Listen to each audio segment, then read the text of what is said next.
بڑھاپے میں تو بیڑیا بھی پرہیزگار بن جاتا ہے، اصل میں تو جوانی کے وقت توبہ اور پرہیزگاری نیکیوں کا شیوا ہے۔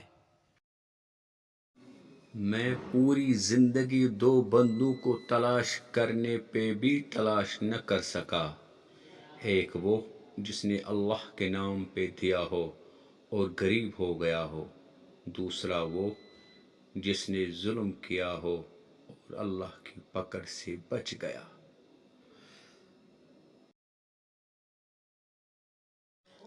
میں اللہ سے ڈرتا ہوں اور اللہ کے بعد ان سے ڈرتا ہوں جو اللہ سے نہیں ڈرتے ہیں۔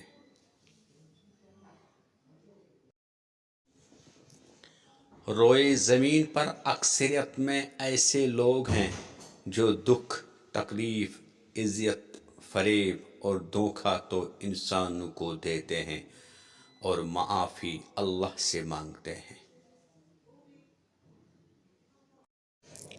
انسان کو جتنا لگاؤ رزق سے ہے، اگر اتنا لگاؤ رزق دینے والے سے ہوتا تو اس کا مقام فرشتوں سے بڑھ کر ہو جاتا۔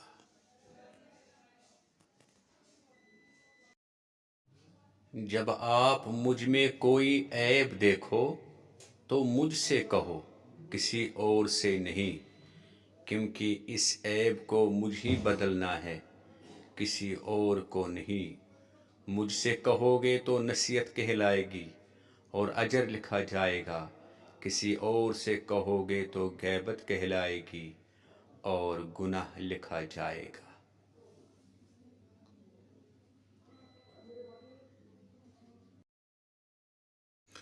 مبارک ہیں وہ لوگ جن کے پاس نصیحت کو الفاظ نہیں بلکہ ان کے اپنے اعمال ہیں۔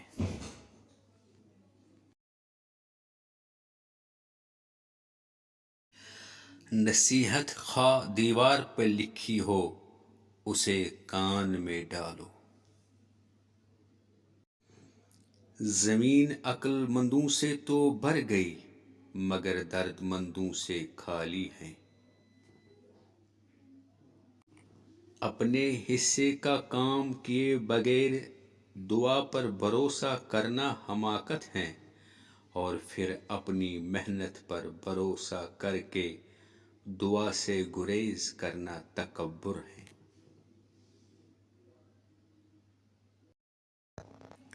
اگر چڑیوں میں اتحاد ہو جائے تو وہ شیر کی کھال اتار سکتے ہیں۔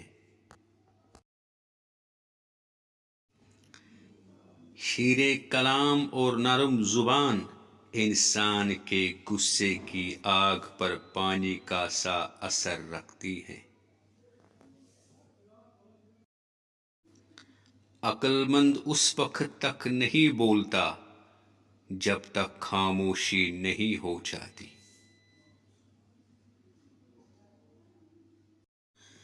تم اپنی ہزار غلطیوں کے باوجود اپنے آپ سے محبت کرتے ہو، لیکن دوسروں کی ایک غلطی کی وجہ سے ان سے نفرت کیوں کرنے لگ جاتے ہو؟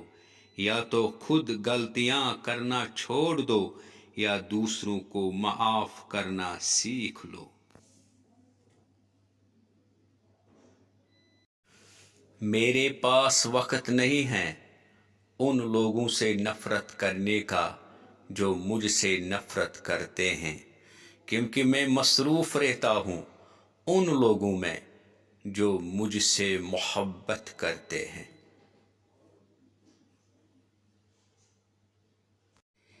اس سے تو خاموشی بہتر ہے، کسی کو دل کی بات کہہ کر پھر اس سے یہ کہا جائے کسی سے نہ کہنا۔